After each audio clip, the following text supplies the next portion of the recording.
person to just stay up all night long and put in brute force.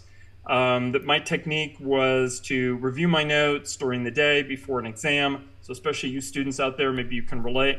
And at this time, this was before like desktop computers. There was like a computer lab. This was like 1989. And these are terminals. These are not even independent computers. And I would take up my notes and write them very carefully. And then I would go to the photocopy place and I would shrink down 16 pages worth of stuff onto one page, front and back, to the minimum that I could read it, like size That's 6. And genius. that was my cheat sheet. And that was like the whole engineering class is like on that one sheet of paper. And That I is, was never like an A plus engineering student. I was definitely like an A minus mhm. engineering student. But that was my technique. I'd rather have the efficiency and get a good night's sleep than just be like insane and study through it and all of that. Like it's just not me. Yeah, I'm the opposite. I don't went both. I go both like organic chemistry, biochemistry. I'm like, okay, 2 days before the exam, we're gonna because I always say there's a minimum of hours you need to study to pass a test, and I think the bare minimum is like 32 hours. So per test or whatever test. So I would just lock in and put in 32 hours to go take the test, get a or like A minus or something, and forget all the information as soon as I walked out of the test. As soon as I walk out, it's gone. Like only You thing I know, can remember something is the big so picture. funny that you mentioned that. So one day I arrived at an exam and I could not for the life of me find my cheat sheet.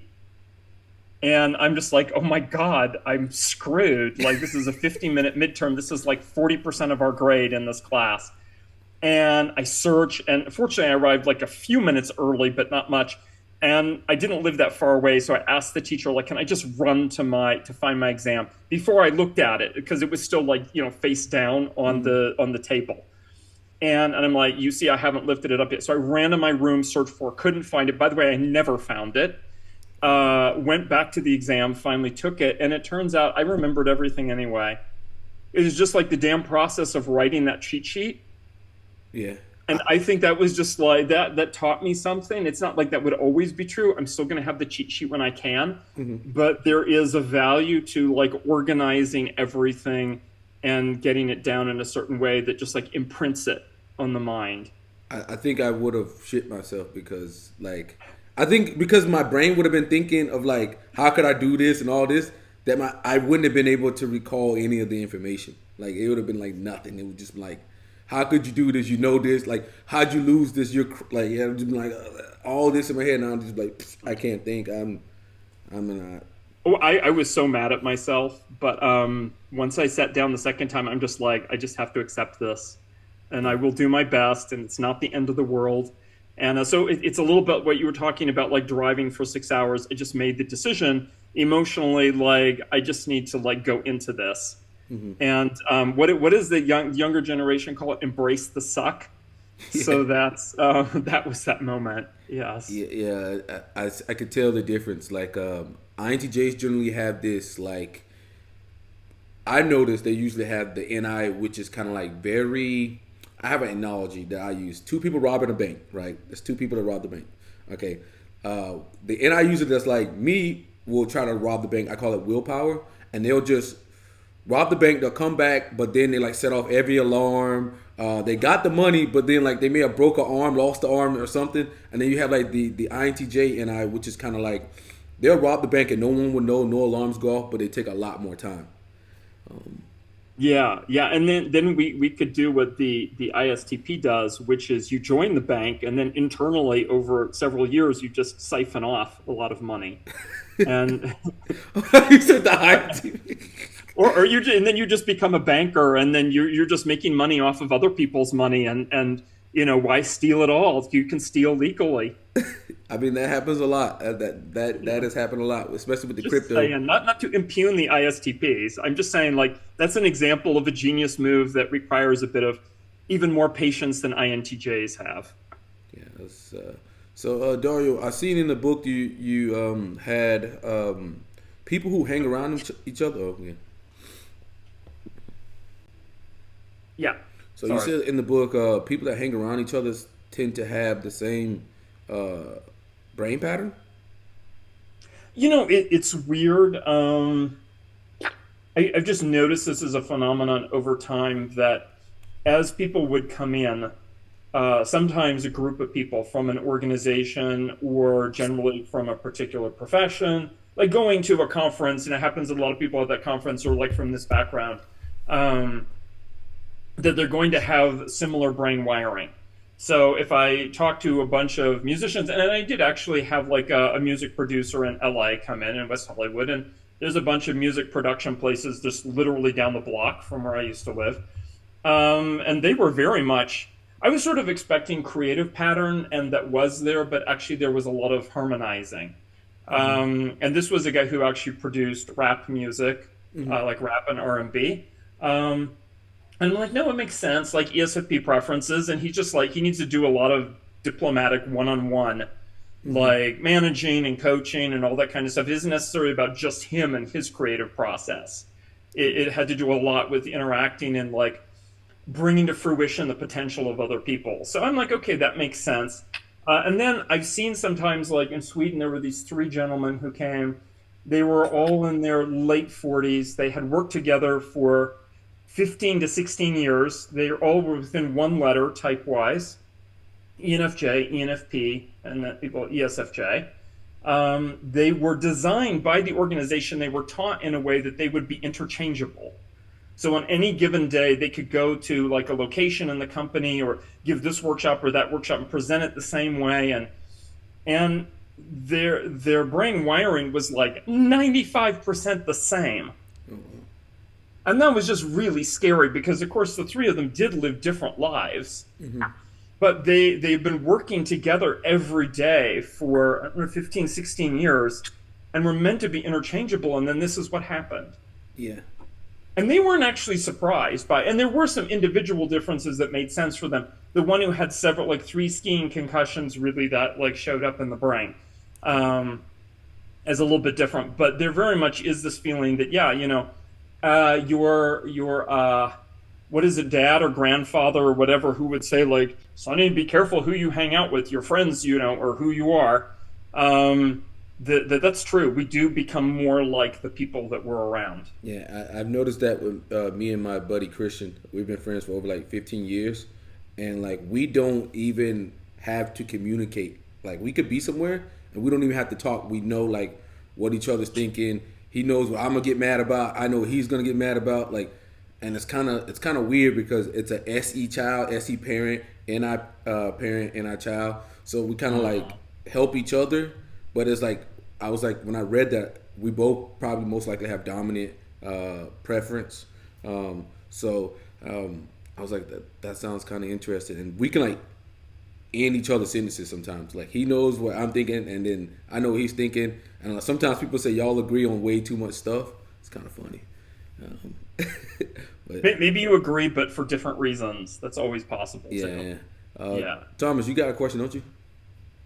Yeah, sure. What's up, Dario? I just wondering if you could just kind of like take us back to the beginning in terms of like I know that you say that you borrowed the nomenclature from Victor Golenko as far as the subtypes go, and my understanding is that you kind of correct me if I'm wrong, but you have over 600 brain scans, and it seems like you were able to categorize the brain scans, categorize the subtypes based on the similarity between the brain scans. But I guess I'm just kind of curious, like if you could just go back to the beginning and explain how you were able to, put people in these. I know I'm just probably not the best way to border it, but how do you put the people in these four boxes basically? Sure. Yeah. So for folks just tuning into the whole subtypes thing, what is it about? So way back when, like 2010, 11, in that original sort of book that Google made famous. This one? I gotta like Google just for that. Yes, exactly. That was like 65 university students who were mainly from the same small set of majors, and I don't think, and like ethnically they were diverse and gender wise, but that was about it. And so they're young people and they're representing a certain kind of person. So fast forward 15 years later, and yeah, there's over 600 people now. We now have actually affiliate practitioners in the US. It started this November. So sometimes people ask me like, "Oh, can I get it? Can here or that city that?" I'm like, "I'm not going to be there, but I know someone nearby." Okay, that's perfect. So I think that even the pace will accelerate in the more diversity of backgrounds. The thing that helped a lot was that over time, I always kept the cover sheet, which was more than just their name and like I understand what I'm getting into, the release form. There's demographic information. It's like what country were you educated in primarily, not just your citizenship. Um, what was your academic major, but also what are you doing now? So gathering that kind of information and then being able to do quite a number in the UK, in Denmark, Norway, tiny bit in Australia, also getting like 60 some odd reports from India, from Mumbai. And these were mostly graduate students or young workers in Mumbai. Um, and getting these demographics and being able then to just visually see, okay, there's like a wide, if you imagine like a color palette, there's definitely more than four colors there, but there's like, I would say 24 colors very easily, sort of to use a metaphor for the way that people's brains can be organized, or the themes that we see in organization. But there are still four primary colors. And I think statistically it's very safe to go to four. I could go to more. Helen Fisher occasionally does talk about not just four, but eight. Like each one has a sort of subgrouping there. Um, Mm-hmm. but it's what I felt confident with. And I knew that because of the context when people do brain imaging, even though I'm trying to stimulate them in a lot of different ways, I'm still only capturing them on a particular day, in a particular situation. And the brain wiring is something that takes time to develop. So it's not just like only that day. It's not. But it still is something that maybe is not getting the full person. So I think four is also safe. Like I have some people who've retested, and while their brain imaging, like the wiring will shift from the first to the second one, the subtype remains the same. And so I'm like, okay, that's like a pretty safe category. Now, how I got started also was in terms of organizing them. Is I had a student. I had a lot of interns for a while from UCLA. God bless them, all like really smart, motivated, genius setup that the university has. They pay the university to work for me for free. Um, you know, yeah, that's the scam called our education system. But no, I think they got something very special, and I know that two of them did actually get jobs afterwards because of doing the lab with me. So I'm like, no, that's cool. Um, and one of them said, I'd really like to take a data set because they always had a chance beside their training to do just like their own project on couples or on music or whatever it is. And one of them, she said, I just want to take all the ENFP data because that's actually the biggest number of people, ENFPs, or we should say people who score ENFP and sort of best fit is ENFP. And just divide those into two categories, into four categories, divide them in different ways. The easiest is like male, female. And we definitely immediately saw a visible difference there. That what was in the foreground for one type was in the background, or one group. So what was in the foreground for male ENFPs was in the background for female ENFPs, and vice versa.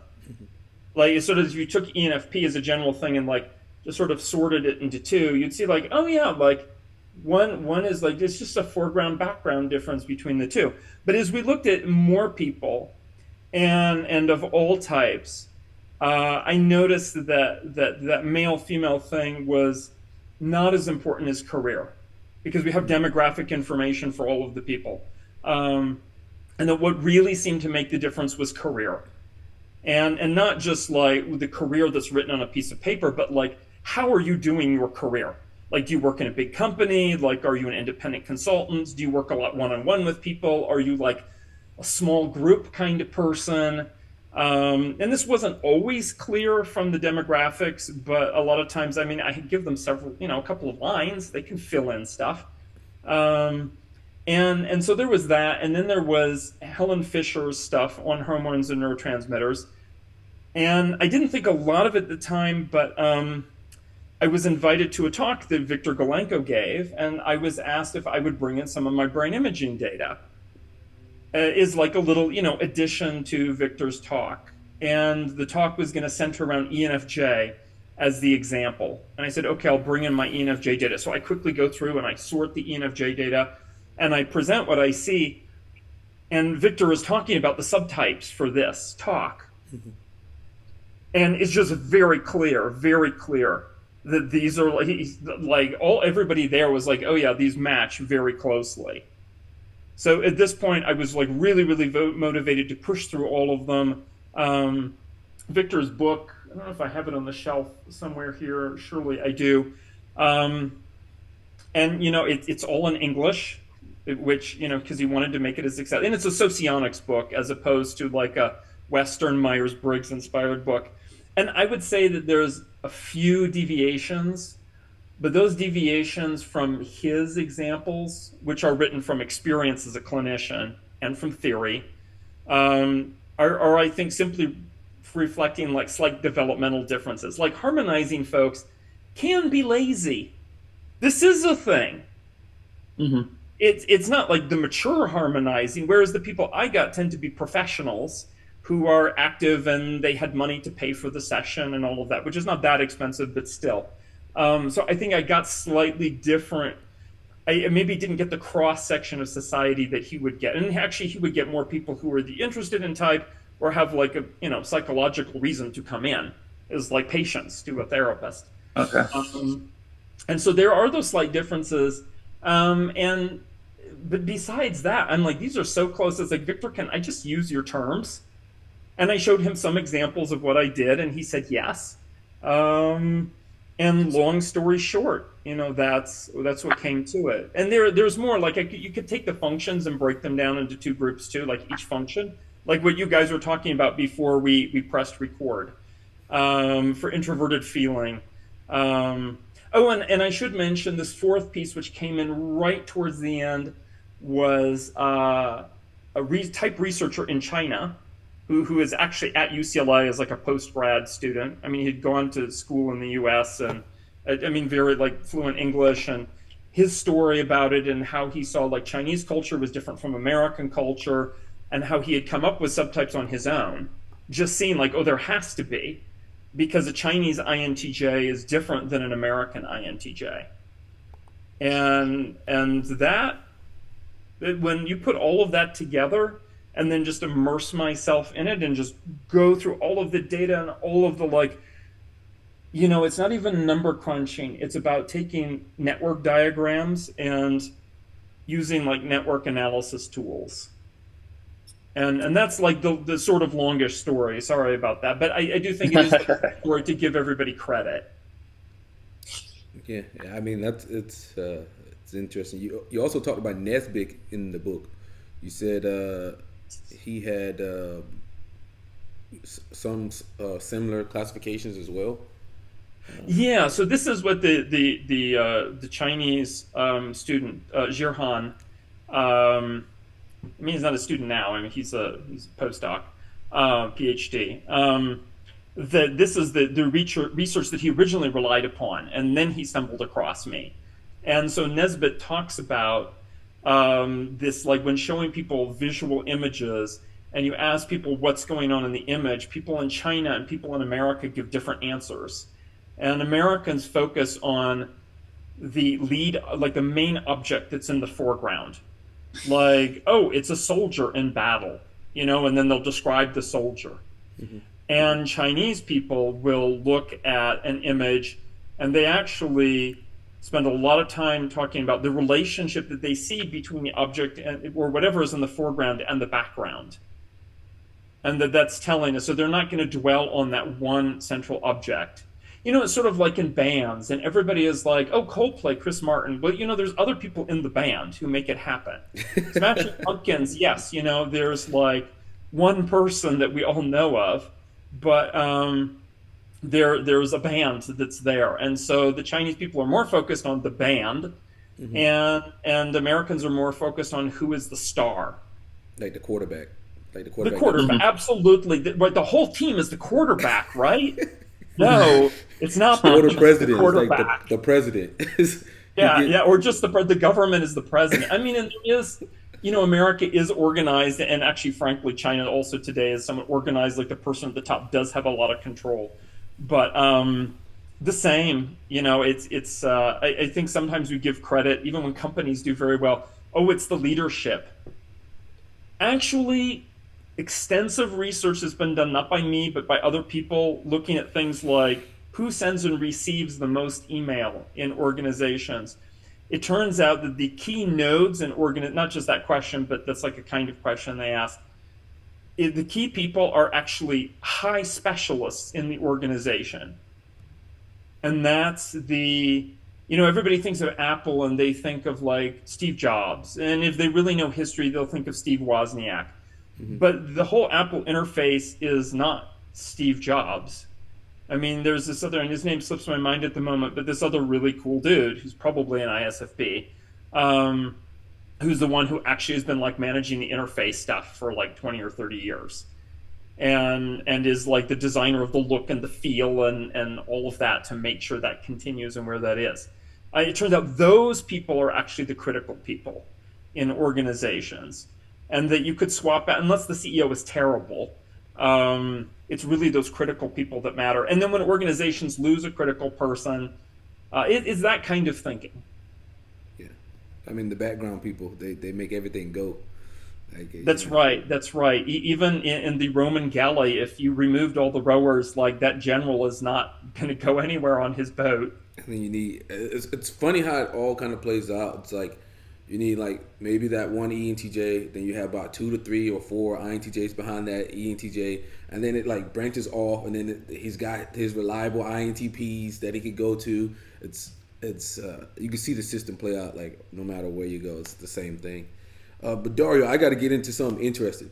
Couples. Everybody cares about couples. Have you did any brain wiring on couples and see any compatibility with brain wiring and type? Subtypes.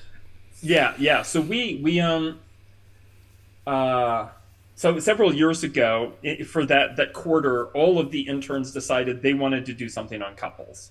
So I'm like, okay, your job is to go and I did some too for like people more my age, but like let's just recruit as many couples as possible, and even do, and because they were interns, I'm just like, all these people go free as long as you can bring them in and you're doing the work of the actual like brain imaging session, and it's so funny because there were such different situations, and to just broadly say, oh yeah, couples who've been together the longest, like their brain imaging is going to be more similar. I think there's truth to that, but it doesn't mean that they're happy couples. And so there is an element of it. Like I remember this couple came in and I knew they were like in their early 30s, and they had been together for maybe 5 or 6 years. They fought quite a bit. I happen to know this. They were the dude was definitely ESFP. His wife, who was Russian, I couldn't quite tell if ISFJ or ISTJ, and she didn't do the assessment, so I was never really sure. And they just they fought quite a bit, but of course, always with couples, I separate them. So for the first 40 minutes or whatever of the brain imaging session, they're like in a room, and their partner is like outside, in the garden sitting, or they haven't arrived yet, whatever it is. And then in the last 10 minutes, I bring them together to do a joint problem solving activity. And it's so interesting how people's brain wiring changes when their partner comes into the room, to the point where I have a very strict policy that's like, yeah, your partner can't be here when we do this session. Unless you really want to know, like that's your question that you're asking as like an addition at the end. How do we get along? The other thing is that the similarity may be superficial. So many times when I do presentation, I just show one map, like one brain wiring map, and say for like this person or that person, but actually there isn't one map. I mean, people who do brain imaging know you can create as many slices of maps, sort of like slicing up a loaf of bread, or like tuning to different channels in the radio. Like you can draw different maps, and so you can have a different map for delta waves and a different one for beta waves, and it's so interesting that when you just composite them all together, that the couple, I remember that couple that fought a lot. There was a lot of anxiety and stuff when they're trying to problem solve together, but on the surface in that composite view, they looked really similar. But when I actually sliced it up into those individual pieces, um, wow, they were actually, for the most part, quite different. It was just in this beta range, which is very much like an active daily problem solving range, that they were the same. And then everywhere else, they're actually very different. And I'm like, no wonder they have a lot of conflict. Like they've learned how to synchronize, but not in really a happy way because that synchronization is only in one place. But besides that, yeah, I would say I even had people who came in who were like childhood friends and that kind of thing. And even if they were very different types, and even somewhat different professions, they still had brain wiring that was surprisingly similar. Um, and then if they were very different, gosh, I remember when ESTP and his brand new 3 weeks ESFJ girlfriend came. She was mortified that he would even see her wearing this disgusting brain imaging cap, which ruined her hair and her makeup and so on. No, I mean, really, this was like her concern. She's like, no, he can't be here just because I don't want him to see me like this and no pictures. Um, I'm like, yeah, I don't think this is going to last because the brain wiring was just so different. And it's not that people can't overcome that because, of course, like hormones can overcome, the brain wiring. I think we all know this from experience. But then is that enough time and motivation to allow the two people to come together more closely to find ways to synchronize? Or is it just like a bridge too far? And so I think we can say a general principle, but in practice, it's like every story is sort of interesting. Because in the book you say like generally speaking, the dominant will be with the harmonizing. It's like it's kind of like you said, like dominant can either be with the harmonizing, like they'll either like the harmonizing or they hate them. And then you said for the normalizing, you're like they'll either like the creative or they hate them. So I was Yeah, it's like can the creative person. I mean, this is my experience. Creative person going to work in an organization for 2 years, sort of intensely, um, and there were definitely some normalizing people that were quite challenging to get along with. I mean, they were like lovely as individual people, but in terms of like their work process and how they thought about things, they were different type and different brain wiring. I remember even going back way when I had another INTJ, German, as an office mate at UCLA, and that dude was so OCD, and I'm so not OCD. And this was like I didn't like this was even before the brain imaging, but I just know if we did it, like yeah, he would be normalizing or dominant, one of those two, just like very German. Um, and so there can be, even when people are the same type, sometimes we meet somebody and like we're supposed to get along, right? But we're so different. And I think that's an example where it can be very different. I really feel like it's more, to be honest, Antonia Dodge that has found that that's a helpful rubric in coaching. To like the dominant harmonizing and how they can connect. Um, it probably more easily in general than, especially if their values and goals are sort of the same. The goals, like if the dominance goals and the harmonizing values happen to get together and mesh, then they can do very well. Whereas creative, I think, is really a challenge long term in organizations, and a sort of creative normalizing couple is probably quite a. I'm just saying this from like general observation, not statistics, but it would be a challenge. I think to go from somebody who has like a lot of freedom to all of a sudden be like, yeah, you need to work in this cubicle over there that we've assigned you on these hours, Mm-hmm. in this way. And I'm like, yeah, that's not how my creative process works.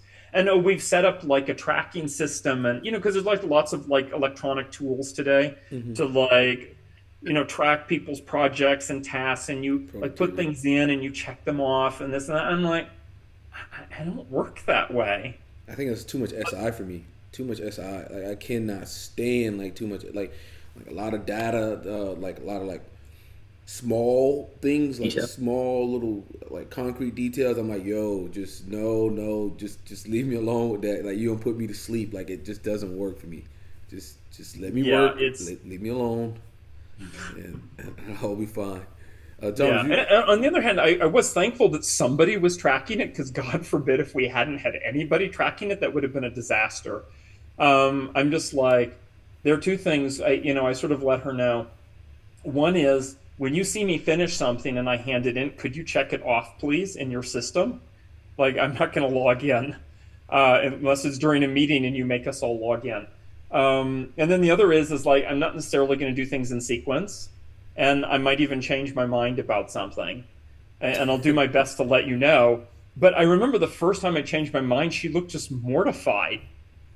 He's like, "Oh, I thought we agreed on such and such," and I'm like, "Yeah, but reality didn't fit with what I thought would happen. Like, this is what we needed to do after all." So that's I think this is a great way. Like the subtypes can even be presented as a model all on their own, separate from type, and people will still find a lot of use and benefit. And it almost sidesteps some of the more like I don't know, sort of deep assumptions that type has, like, oh, you're opposites types, therefore you're not going to get along. And it's also more concrete. So it really is like, oh, you showed this kind of brain wiring. This is the kind of like daily like workflow process and environment you probably want to be in. And unfortunately, sometimes people can show brain wiring because the brain wiring is not ideal. It's about what you've been doing for the last couple of years up until today. And if the person is unhappy in their situation, maybe that means that, yeah, they want to change their brain wiring to some other subtype. And I did have a guy who came in who had been doing sales, ESTP, and in an organization successful and didn't like, was just bored, frankly, felt unchallenged. And when we sliced it up, like I described that slice of bread, when we sliced it up, I saw actually your challenge zone is in the creative area, and yet your like overall picture and your everyday work process now is normalizing. So you probably, if you really want to feel challenged, you need to do A, B, C, X, Y, Z that all fit under like the creative life process and environment. Thomas, you did have another one, didn't you? Another question? I mean, yeah, I have a bunch of questions, but well, just a quick comment, like on like the whole brain scan thing. I don't, I don't know if it's really within like your interests. But I mean, obviously, I know we've talked about Enneagram before, and I think it'd be you have over 600 brain scans. It'd be interesting if you could somehow find, at least look into if there's any connection between Enneagram and brain wiring. You'd be the first person to do something like that if there was some kind of connection. Yeah, I sort of got to ding myself for not. I mean, I know my rationale for not including Enneagram earlier. A lot of it was simply getting people. MBTI, especially rewinding 10 to 15 years, was more well known than Enneagram. Okay. And especially in terms of having an assessment process that's like a validated assessment. It's only in the past few years that there's been like validated Enneagram assessments. Mm-hmm. For people who don't know type, for example, I learned I need to give them the type assessment before they come in for the EEG. Otherwise, they will probably never do it because it's not their interest. And I have to like hold the results hostage to get them to do it. Like that's like the most extreme. So to give them yet another assessment. That said, now that they're practitioner affiliates and they have asked for a slot in the demographics to put in Enneagram, but and there's lots of there's like Enneagram, but there's also the wing and then the sort of subtype and tri-type and and I'm like I don't even know how we can fairly assess that, but just to say it's like that you can indicate two, like primary and secondary. So for me, that would probably be 5. And then I'm like, well, I could put 4, but I could also put 7. And one of them makes sense in their theory, and the other one is maybe. I would really like to go do that more. So it's in the to-do list for the person who now manages the online site where people can just, anybody anywhere in the world can upload their very standardized EEG data file and generate a report just like a push of a button. I mean, you got to enter some extra information, like what did they do when in the course of their half hour or whatever. But it's high on the list now, and I'm confident now that they're practitioners that they will be gathering that kind of information when they can. Mm-hmm.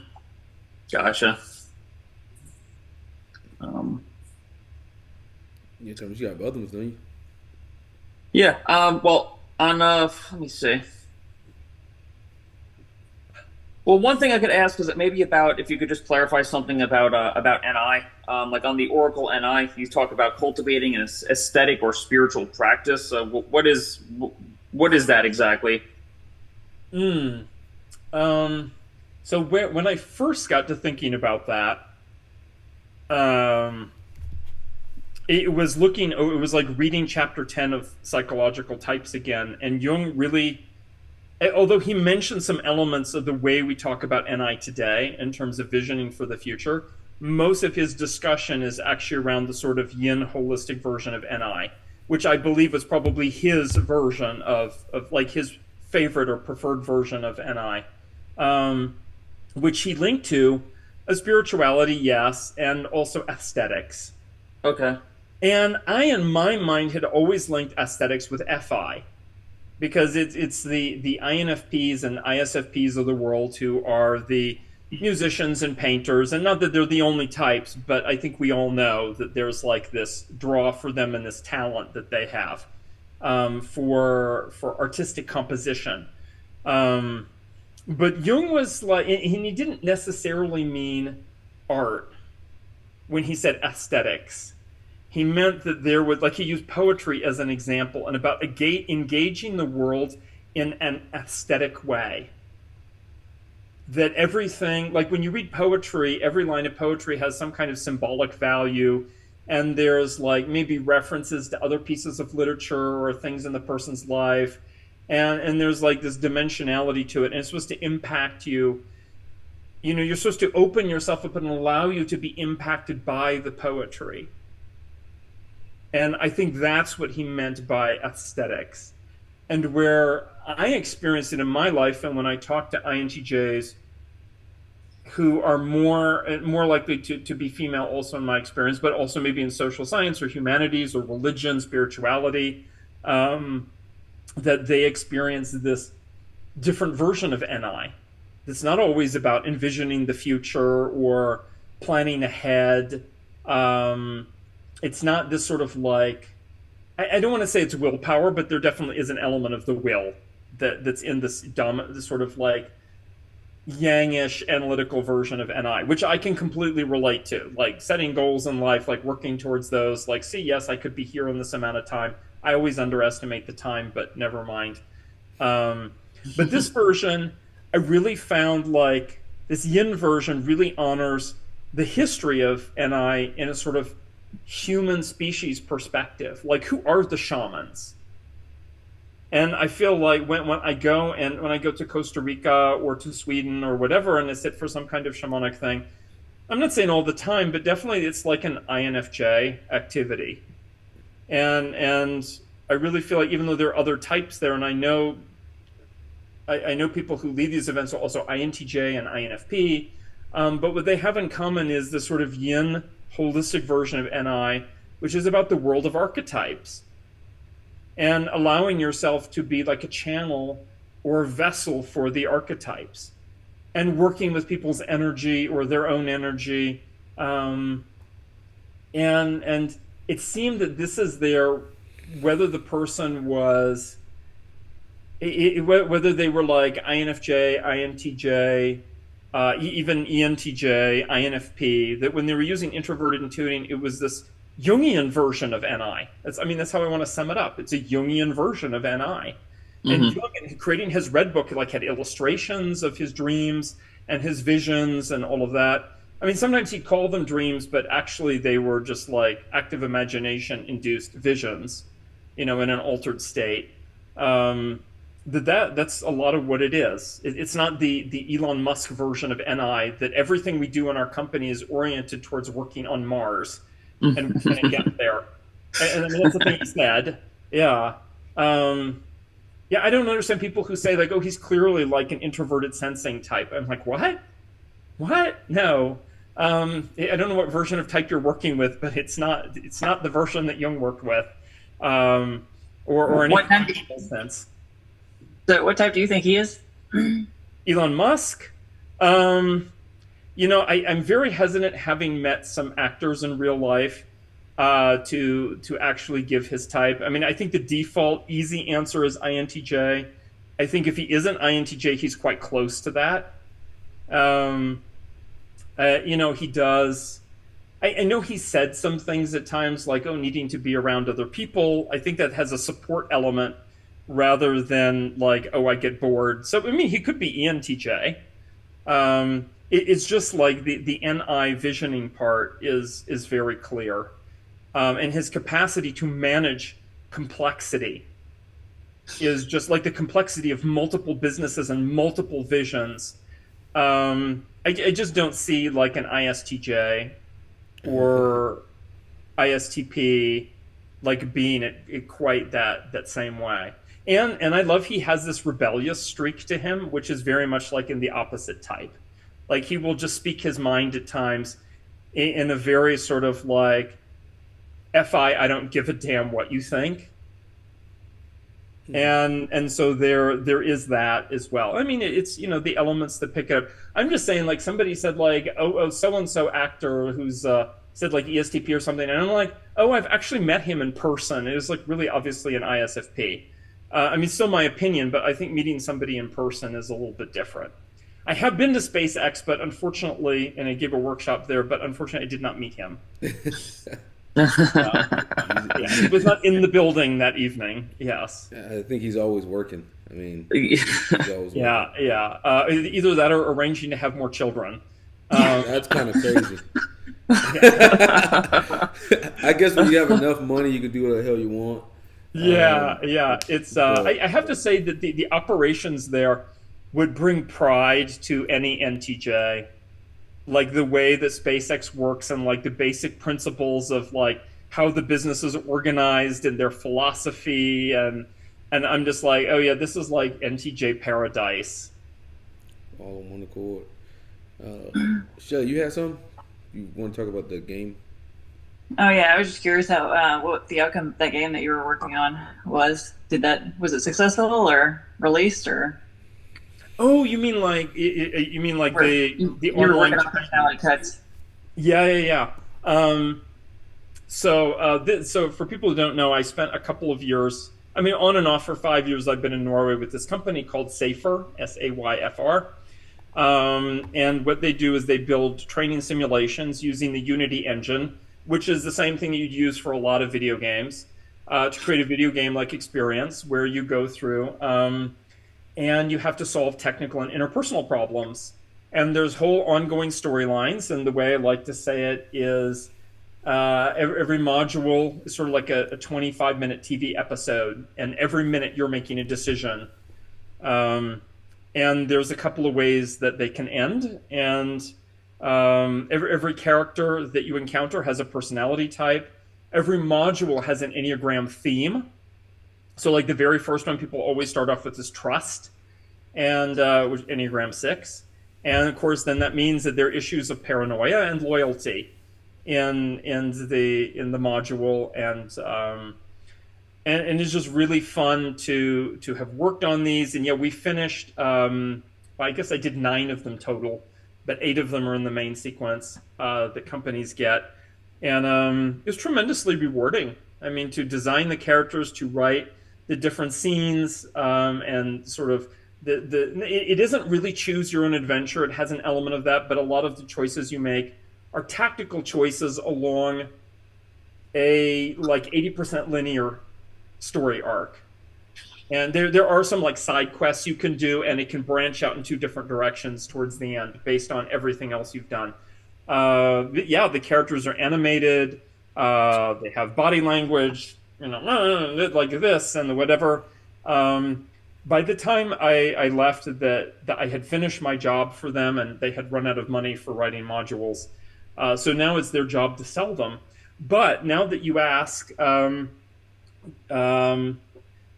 Wu, who runs or heads up Type School, which is an online space for people to take both digital go at your own pace and regularly occurring courses online that are all type related, that these will be part of a leadership, like type Enneagram and leadership course. And so I think then anybody who's interested in type and or the Enneagram, and really wants to be immersed in situations where their skills are tested. And the nice thing, I feel, the philosophy behind it is that we want people to play 2 or 3 times, because um, the best two teachers are making decisions and then experiencing consequences, especially failure. People learn from failure. And it's not like the usual HR training where you get slides and then you take a test and you're supposed to give the right answers. Like, it's not like that at all. I mean, we give people some hints along the way if they need it. But, even if you pass a module the very first time, you avert the fire or the flooding or whatever is going to happen, and the NPCs are happy at the end, that we encourage people to play again, to experience what it's like to mouth off to your boss, to ignore your coworkers, and see, like, experience what happens. I do believe it's really, in going through these, it's about, like, really finding your hat that you can wear, that's like your human relations hat in organizations or on teams. And so, yeah, that's done, and it is available, and there are companies using it now, and they're mostly business to business. But I really want to bring it to the type community. And if perchance Personality Hacker also says yes to it, I don't know. We have a meeting in a week. It might be available through them too, but I don't want to speak for Joel and Antonia. Okay, really cool. So another question, I guess, more related to your book. Do you think over the course of your life that you've changed subtypes? I think at times, yes, I went on, like, little excursions into another subtype. Like, if Dr. Fisher is right, and that there's this hormonal foundation to the subtypes. And she gives them different names, but, like, definitionally, if you look, or descriptively, if you look at them, they're very similar. Then we're going to be in the same subtype for a long, long time. I mean, people go through, like, midlife, and maybe their hormones change, or, between childhood and teenage years, it could change. I certainly feel like I was, as like a child, encouraged to be creative. And then as I got to what was a very competitive high school, and expectations of parents at the time too, that I would become normalizing. And I might have even scored as normalizing for a while, had it been a thing. But I knew that was never for me. Like, I just, like, oh yeah, I'm getting a degree in engineering, but I'm never going to work as an engineer in a big company, like, 60 hours a week. Like, this is just not going to happen. It's not me. I don't mean it can't happen. I mean, it could have. I could have gone to job fair and, like, gotten a job and all of that, and it would have killed me. And I'm just not. And it's funny, because I know another INTJ in the same program as me in aerospace, and we took courses together, and he went on and became an engineer in aerospace and found it very rewarding. So I know that that's, like, a life option. It doesn't feel completely weird, but every time, like, even teaching within a big organization, UCLA, I think over those, like, 17 years, 3 times another faculty member came in to observe me. Everything else was just like, oh, like, the students seem to be doing well, and you're covering all the material you're supposed to, so you must be doing something right. And that was that, like, freedom to be able to do stuff, even weird stuff with the students, like take them outside and do these live group simulations, and this rebellious side to, especially in teaching social science. I'm just like, the best way to get the ideas across, especially to overcome bad ideas that they're going to learn in some other classes, is to simply through experiential learning. Like, it's not going to be from my mouth, it's going to be experiential learning. And so I'm like, okay, we have to do live group simulations. And then I will trust that the simulation plus the concepts and their field work together will the universe will, those experiences will provide them with the honest information that will override anything dumb that they're learning in other classes. Not that all other classes were like that, but students would often complain to me about some of their classes. So I don't know. I think I've always been tended to that, but over the years that I've done brain imaging on myself, sometimes I score as like this, I don't know how to say it exactly, somewhere between harmonizing and normalizing. Especially by the time I finished in the company for 2 years. But I still felt like, yeah, that's actually not for me. And I turned down, permanent employment. I said, I don't want that. Like, I'm not, and I could foresee like what was going to happen for myself and for the company. And so I'm like, yeah, I'm going to get off the ship at this port here and I'll see you all later. And that turned out to be a wise choice. I mean, they're great. I loved them, and I would not want to be a permanent employee. Like, I'm just not normalizing. So, Dario, are you the creative subtype? Yeah. Yeah. We figured. Yeah. We figured. Tom, you got some more questions, don't you? Yeah.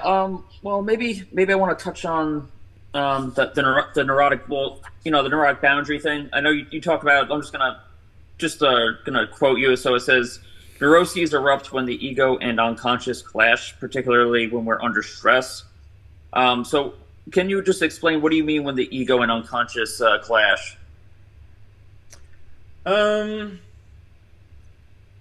So it's like the ego has this it's like a conscious, organized understanding of our own psyche, not just our favored functions. But it can also include like non-preferred functions, like third or fourth function, that have at least been integrated into how we do things. Mm-hmm. And there's like, okay, it's like here's the container, like this is me, okay, and this is like I know what's inside here, and this is all the ego stuff. But the fact is that Jung said the psyche is not just something up here; the psyche is all around you. So if a person is like, oh, I'm very spiritually mature, but I have a lot of money problems. And I don't really have a career. Jung is like, yeah, your life is very unbalanced. Like you're not actually mature. Like you've developed in one direction, but you're actually very one-sided. So when I say unconscious, or he means unconscious, he doesn't just mean like material welling up from the sort of the basement of the mind. It can also mean things coming in from the world that are like, oh, you can't pay your rent again. Like information that comes in and clashes. And so it can be from the inside, but it can also be from the outside, and which Jung didn't really see as actually that big of a difference. And when those really clash, then the person is going to be in a stressed out state. And I feel it's important to have a practice like breath work, for example. But it could also be, there are other techniques to know when you're actually stressed out. Because what can happen when people get stressed out is there's a certain point where they can say, yeah, I'm stressed out, but they may not realize how much tunnel vision they actually have around it. That the cap on the container is very shut, very tight. It's like, no, we're going to get through this. And all of this other stuff is like, no, that's not going to work. Like, no, you need to pay your bills. No, like, there's a reason why, you've been single for 28 years. Like, whatever. That's not me, by the way. Yeah, no. But just saying that when there's this clash that happens where either life is giving feedback or emotionally, Jung named all these neuroses that people have. The claustrophobia is one example. It could be anger outbursts. It could be all of these things, which can be signs of stress. But they can also point to deeper imbalances in the person's. And in fact, stress is an imbalance in the person's life. So when they clash, how does that come out? So INTJs, it's the introverted feeling, tends to get involved and like get very moralistic and like barks in this voice. It's like very much like, how dare you? And I think every type has its sort of ways of managing it. And so there's this idea of a neurotic zone or neurotic boundary. And I think, especially for people in the like, say, 15 to 45 age range, most of the material that comes into that neurotic boundary is the third function. Not all of it, because it's its own thing. It's not synonymous with the third function. But it's probably like 70, 80% the third function. And then there's some also fourth function stuff I think that can be there. And if the person's really pressed, it can even be like second function stuff. I think as people get older, it's more like they could be some fourth function things as well, like start to percolate up quite a bit. But it really is just like, what are the signs that we're in the space? So for like ENTPs, for example, they're so talented at experiencing drama in organizations, in the workplace. They don't intend for this to happen. In fact, they're really like, why does this always happen? Like, I'm here for 3 months or 2 years or whatever it is, and some person is getting vindictive, or this is happening or that is happening, like a lot of social interaction FE stuff. And that's part of their neurotic boundary. And I don't want to say it's like, oh, we can therefore have a completely peaceful life and no neurotic boundary, because if we had that, that's like a completely peaceful ocean, we also wouldn't grow. So when people ask, how can we like deal with our neurotic boundary, like quote, get rid of it? And I'm like, you can learn how to work with it. You can overcome some of the issues in it, but then you're just going to encounter new ones. It's like you try and drain the space, but just like new stuff is going to start to come in. But it's also how you grow. So unfortunately, like just as there's a sweet spot for being challenged in life, like too little is bad, too much is bad, there's a sweet spot for being neurotic. And a little bit neurotic, it goes a long way for growth. And a lot neurotic actually has the exact opposite effect and is very sabotaging. Gotcha. Well, I definitely think like your description of the FI neurotic boundary, that's really hits close to home. That's on point for sure. So, if it's any consolation, all of us INTJs and ISTJs are in the same boat. Yeah. Yeah.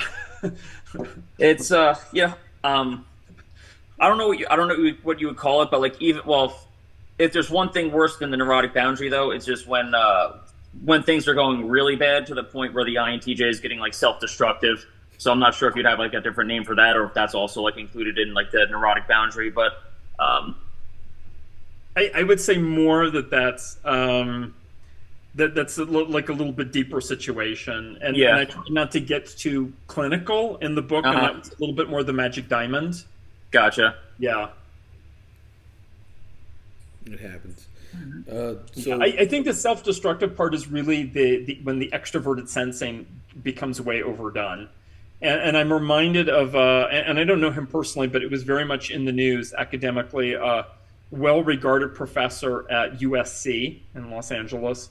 I think was like in the medical field or something like that. And just looking at his picture and like a little interview and stuff, I'm like, oh, he seems like an INTJ. Dude got involved with like party drugs and prostitutes, and obviously he was having a lot of fun for a while. And then it just like went way overboard. There's like a little bit of party drug, and then there's crack.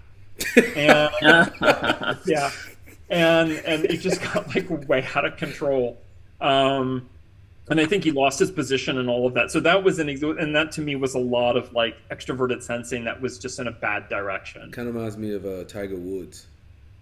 True. Yeah. Yeah. When he got into the girls, he did. He got a very smart guy, but I know inside myself that if I go too far, you can't come back.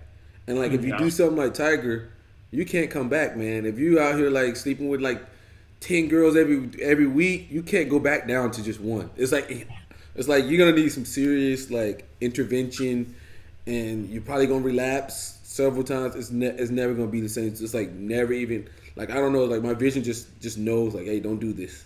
Like don't partake in this. Like this is gonna lead here. You don't want this. Yeah, there. Just as nothing succeeds quite like success, is nothing kills quite like failure. like as a spiral of going in a particular direction. And that's why I feel, especially as an NJ type, to watch for tunnel vision. And the antidote to that is input from friends that I trust, even when I don't like their input. Like the thing that I would fear the most in my life, weird as it is to sound, is to not have friends later who would give me honest feedback. I mean, I'd like their support too, but the honest feedback would be very important. And I've even said to a couple of my closest friends, I'm like, you have my permission now. If it gets to this point, like 20 years from now or whatever, where I just need like some mushrooms or ayahuasca or LSD or something, you have my permission now to sneak that in. Like, if you really think I need it, like, and I'm resistant, like, I'm already letting you know now, like, I trust that you will do the best thing for me. I wouldn't go that far, but I fear losing my brain. Oh, no. See, the beautiful thing about dominant introverted intuiting is like, NI is like, no, we can handle that shit. Yeah, I'm not saying that's really true, but there are always those like, yeah, no, it doesn't matter what the psyche throws at me. Like, it's if the alien actually landed, yeah, I'd be scared, but I would not like go crazy. I don't know. That's the last thing on my list to ever lose is my brain. So I mean, I've heard some scary stories growing up and like in my ethnic of people like doing drugs and just like losing their mind, and I'm just like, no. I heard that story. I'm like, not for me. You're like, oh no. I don't know if somebody was talking about like my mom was saying like one of her friends took like angel dust or something like that, and so they were never the same mentally ever again. So I'm like, pfft. I just cut all of that on the list. Like, nope, none of that. Boom.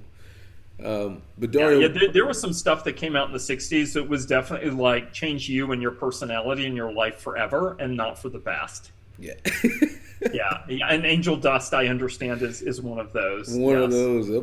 Yeah. So Dario, what is in the future for you when it comes to are you releasing more books? What's next for you? I have this tormenting page in my notebook of like all the projects to tackle or finish. Which looking at that doesn't help me in any way, because then I just freak out that there's like the next 15 years. I think what I'm focused really on right now in the short term, like this 6 months, year, is really getting this affiliate practitioner EEG process like set up and really rolling, and everybody getting comfortable with it and the process working, so that a lot of people in the type community, if they're interested, can actually also do EEG.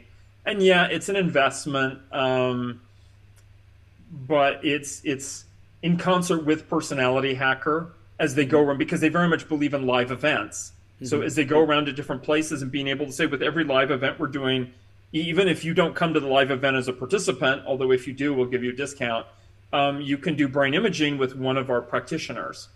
And that will add to your understanding of who you are and your type. And because, the landscape is changing so much. Mm-hmm. I just attended like a 2-hour intro tutorial to Midjourney 6 this morning. And not even that I'm an artist, but it's just the awareness of what's coming with AI and what's already come.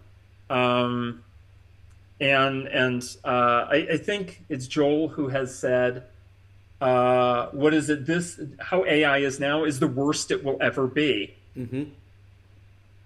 So if we think it's like pretty dope in some ways now, like it's very much going to be like, give it 2 years, 5 years, 10 years, it's really going to change how we interact. Mm-hmm. That I use a software called HeyGen to create, record like 3-minute video of myself, upload it.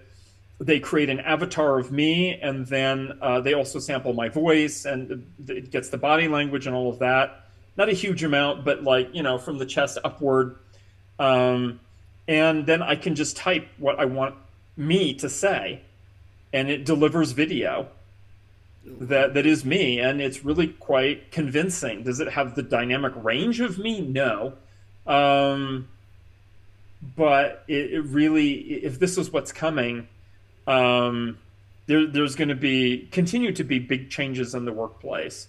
So I think that's my motivation then is like, okay, let me do something like very tangible and physical that requires actual technicians physically doing things. Mm-hmm. And also there's, I think, more of an openness to brain imaging, acceptance, and this going beyond the ways we've been doing things, like even pencil paper assessments, even on the internet, like MBTI online or whatever. Like, you can just ask ChatGPT to take you through a 10-minute type profiling process. And it's if you don't use the free version is mediocre at it, but the pro version now, and not to mention version 5, which will have like audio and video, and it'll be analyzing your body language and facial expressions, and I'm sure that the cognitive type people will be very stoked by that. It's like, well, why would I take a pencil paper assessment when I can just sit down with my AI and have a conversation that's open ended for 10 minutes, and it will tell me more, and I'll be able to I don't have to choose between A and B. Oh, do you like go to parties or not? Like, hey, can I explain why and when? Yes, I do like going to parties sometimes. So I think a lot of changes are coming in, and my focus, one, is on keeping up with them enough to not feel like an idiot, like out of the loop, and also to continue to teach, I think at least once, and if not twice this year, the Future Tools for Type course through Personality Hacker, which is a live, in-person. People learn how to do brain imaging, and even if they don't want to do it as a profession, there's equipment there, and they get to learn how to do it and have the whole experience, as well as using ChatGPT and some other tools, all in the name of type. Regardless of what the person is doing. So if you work for an organ, let's say somebody has a client and they're like, okay, this client is in this very specific area, like hospitals, and I want 16 type descriptions, but I want them tailored to medical doctors and nurses and so on who will be reading this. You can just feed in like general descriptions to it or some reference points to an AI, and it will create, I think, what are really like 95% good descriptions of the types. Like that. You don't have to spend weeks or months like trying to compose something. Like in 5 minutes it will do it. So some of it is just remaining on top with that. And there's like book projects and stuff, but I think it's really about this, like staying on top of the wave right now, and really spreading the brain imaging. The next stop coming up, which is really exciting for me, is Tokyo, and Singapore. And so for those wondering, I don't know if you all know that there's the Tokyo Type Conference, April, what is it, 2nd, 3rd, and 4th. And then, getting to Tokyo is not cheap, but once you're there, it's not too expensive. And then on the 5th and 6th will be brain imaging sessions. And this is in conjunction, not only with the folks in Japan who do type, but also the Australian Type Association. And then in Singapore, to do something a little bit similar. So it's just like doing that, and then going to North Carolina, and for anyone in the Chapel Hill area, the same kind of thing in Chicago as well. Oh, and I should mention, I'm very excited. So there's this dude in Jeremy in Wisconsin, Sheboygan, Wisconsin, who runs escape rooms, not only for fun for people to sign up, but for organizations, and he does do this, that the teams come in and they go through the escape rooms to like improve their team building skills, and it's just a shared experiences. And he was like, what if we did brain imaging on people as they went through the escape room experience? Because that's a very different than having somebody sit down and complete a set of tasks in a sort of quiet, steady environment. And I'm like, with the new wireless caps, we can totally do that. In fact, now that we have affiliate practitioners, we have 4 of these caps. And he says, yeah, I usually do run people, we can do 4 at a time in the escape room. And then how amazing that would be to do like a baseline comparison. So what are the brain imaging results, say for you, Thomas, when you're just like doing like the standard 35-minute one versus when you're in an escape room? And we know IJ types are a little bit different brains when we're put on the spot than when we're just given a series of like cognitive tasks. Hmm. Um, and then facilitating all of this, giving people feedback, like helping it make it useful to them and all of that. So that looks like that will be early May. And that's experimental, but if it works, it's something that we can advertise to organizations and get that is something to do too. So I know these sound more like ENTJ projects than INTJ, but I am pretty excited about them. I mean, you stay busy. You stay like what you say, Shelley? I was going to ask, do you have a list of like the dates where you're going to be doing the scans and whatnot? Yes, yes. In fact, it's just this past week that I nailed, like, actually purchased tickets for a lot of things, and I think I'm pretty much set through the end of July. Like, I don't know the dates that I'll be in Munich yet in July, but I'll be there in July. Like, there's um, some of them are not quite nailed down, but like no, like oh yeah, it's going to be like the first week in May kind of thing. Here, one moment. No, later. Yes. Yeah. So yeah. So that's sort of what is in store for the year. I mean, yeah, I have a vision sort of the future, but that really is just a giant list of projects to do. Like there's more to get out. I'd like to see more stuff that's around body mind practice, and around health. I think that that's something that at least Gen X is going to get more interested in, and even millennials, as millennials are like, oh my god, I'm 40. What's going on? What is this wrinkle and these gray hairs that I'm seeing? And as somebody already 54 years old and still like fit and healthy and not taking any medications or things like that, not having anything, it's not just genetics or something. Like it's there's some like knowledge and wisdom there too. So that's not type related per se, but I feel like it's something that can benefit people. Yeah, I definitely think as an NTJ, I'm very health conscious. I'm very like I take stuff now that's like I should be taking when I'm like 50, but that's all because I want to be like in the best shape or best thing possible. Like especially with like the mitochondria. I don't know if you know about the mitochondria pills that like kind of boost your mitochondria. You can use was it CK? Thomas, you know what it's called? CK30. It's like ubiquitin. Something. It's weird. It's pretty expensive. Let me see. Yeah. I've been taking that for a while. I absolutely love it. But like they always say, like the older people take it. I'm like, yo, I'm taking it now because I don't want mine to drop at all. You know, if it's like anything in life, if you keep at a certain level, then you don't have to worry about as big of a drop off. It's kind of like when I stop running, now I don't run ever anymore. You know, like there's no running. Like I'm not going out there to run anymore. But I'll continue to keep lifting weights and stuff. But Dario, you take good care of yourself, especially for somebody who's 50. You look like you're 30, man. And this is not a filter I have on, by the way. This is. Hey, but it seems thank you for the interview. Yeah. NTJ is kind of always on top of that health stuff. Yeah. Maybe that's a way to lure more ENTJs into the type community. Just saying. Thomas, you got anything? I know Dario got to go, but Yeah, maybe just one more because probably about a week ago, it just occurred to me like I'm just because I know that there's a lot of skeptics out there, skeptics about MBTI or typology broadly speaking, but also like there's skeptics about like your brain scans and the work that you're doing. So I guess I'm just curious about what your thoughts are about like the skeptics about typology, the skeptics about your work. Do you care? Is there anything you think eventually that like typology will gain like more acceptance? Because it's you have those certain people like that they're just all about the big five, like they think the big five has validity, but typology doesn't. It's like they think it's like a pseudoscience, or they think it's like astrology. So like I'm just curious about what your thoughts are on that. I think that the big five does a great job of doing what it tries to do, which is to measure behavioral traits.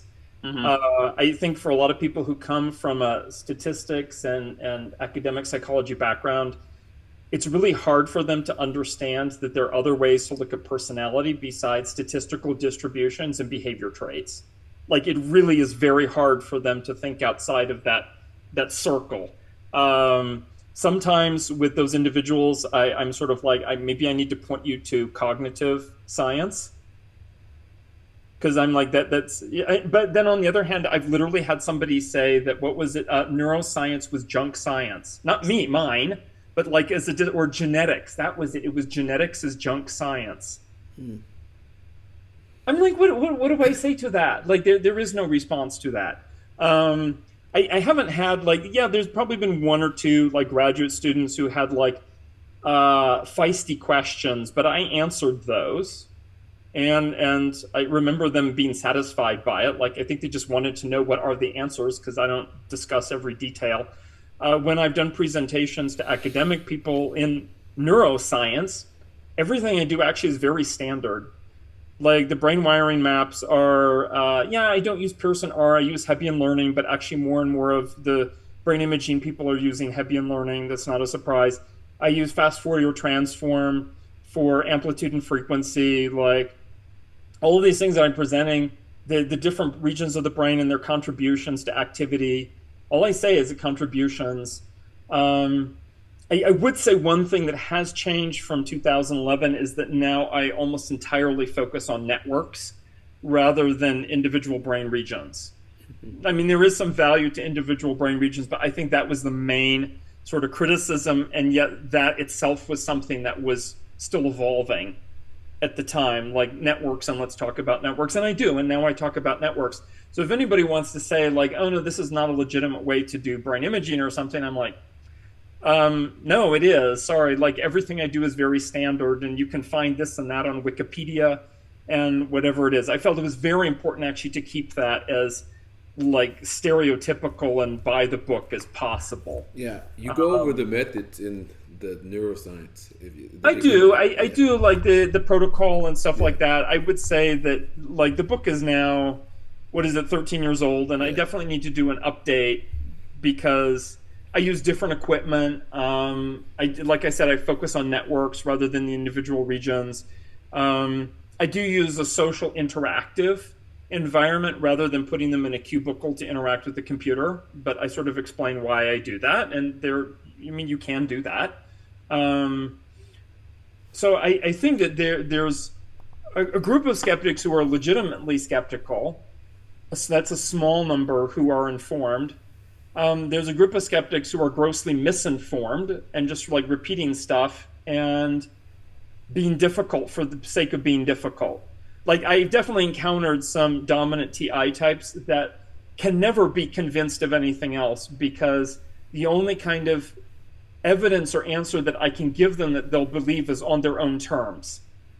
Like I have to play their game. It's like I have to agree that type is a trait model in order for them to be satisfied, but I don't agree that it's a trait model. Therefore, we can never close the gap. Like that's just the way it is with them. They're choosing to be boneheaded, and that's it. And then I think that there are some people who are just jealous. And I don't even think that's the majority, but that's a little bit there too. I mean, Five Factor has a marketing problem. It's very difficult to communicate the results. Nobody knows what to do with them. They don't tell you anything magical. It's not about development. It's not about anything going on inside of you. It's like your model, yeah, it's good for like external trait behavior stuff.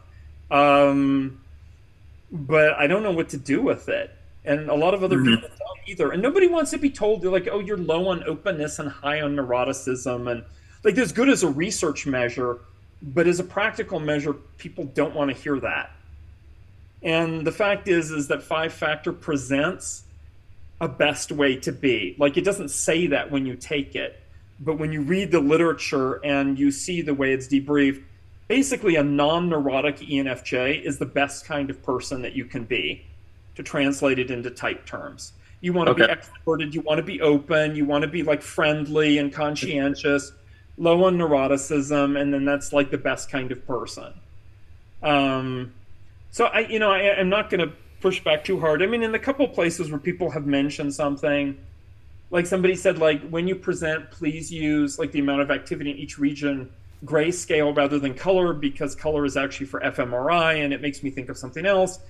And so I switched because I'm like, yeah, that's actually a legitimate point in the literature. When you just want to show them out, you should use grayscale. And to talk more about networks, and I wanted to do that anyway. So I think I've made some accommodations. There's some people who are like, but why aren't you publishing or this or that? And I'm like, well, I do publish to some extent, but I'm also in the commercial world. I'm not in academia anymore. And everyone in academia wants to hold the entire world and everyone in it to their way of doing things. And I'm like, if you want to know, like, just ask me. I'll tell you anything. I have a white paper. Like, I'll send you everything. I've shared my data with people. Like, it's a real thing. We have affiliate practitioners. They go and do stuff on their own. They get results that make sense. It's not like some mysterious hidden secret ingredient that's happening. And that's my sort of long response to it. So I sort of care. He's like, sort of. Very, very INTJ response. Yeah. I sort of care. Yeah, I don't like the Big Five. The Big Five doesn't really. It just tells you one thing. I mean, yeah, you'll probably get the same results, but it doesn't tell you like how you think or why you go to these type of sources or why you think with a logical framework. It doesn't tell you any of the cognitive type things or any development wise. It just says, okay, you're high in openness, you're highly conscientious, you're low in neuroticism, you're low in agreeableness. It doesn't really tell you anything. It's like, okay, that's just who you are. You just take it and Something else the 5-factor people don't want the public to know is that outside of academic personality psychology, there are academic people who are actually very critical of Big Five for various reasons. Yes, that it has no underlying model and that may not even qualify as a model at all, even though it's called 5-factor model. Like epistemologically, it doesn't qualify as a model. That the way it was developed, that it was narrowed down to its 5 factors, and that all of the research done afterwards makes the assumption that there are 5 factors. Now, there's some people who stepped out of that and said, no, there are 6 or 7, and they actually then criticized the Big Five in that way, even if they're still trait people. There are people in cognitive science who feel like, yeah, we've tried to use it, and we find like it doesn't really give us interesting results. There's been neuroscience studies with Big Five. Doesn't really correlate to that much that's interesting in the brain. So it might be just lack of analytical power on their end, like they're not using good analytical tools to analyze their results, because there's got to be like some interesting things. And there's like a few, and they're sort of vague, and but yeah, it actually they don't want you to know that like it's a purely language-based model, and maybe personality is about more than language, for example. And sorry, they're going off on a tangent, but that was my yeah. That's actually an interesting point about the language. I didn't think about that because, like, you know, the connotations might not carry over to another language. For instance, like, just when you try to translate words, words often don't translate one to one. So then, yeah, it's kind of, I think it'd be kind of sketchy. You know, I'm just speculating, like across different languages. So, yeah, I think sometimes the most powerful thing is to simply dismiss something outright. Like the one published paper in 1993 or whatever that sort of dissed the MBTI, like that's about a version that's been no longer in use. Like it was completely replaced like from the ground up in its design. And I'm like, yeah, those were legitimate criticisms, and that version hasn't been in use for like 25 years. Like it's not relevant. Genetics, most of the critics are not aware of the Minnesota identical twins study that used both 5-factor and MBTI. MBTI performed just as well as 5-factor did. I mean, had the same kind of results. And just sort of be like, yeah, I'm coming, especially, you know, Jung is about cognitive processes, like psychological processes, not just traits. Yeah, I by the way, reminded I had a thing starting 5 minutes ago. So it's he's like, oh, I'm in the room. Are you going to come in? So I'll end with this. But I think that there's a lot of things that is just like, yeah, I'm coming from a cognitive science and neuroscience perspective, not personality psychology. Like I just use the word personality to draw people to the topic because it's an everyday word people understand, and that's so it's like, yeah, maybe you need to like branch over into a different discipline. And it's great because then the INTPs in particular are very anchored in their way of doing things. Are like, oh no, that's outside of my discipline. Maybe I shouldn't talk about that. Gotcha.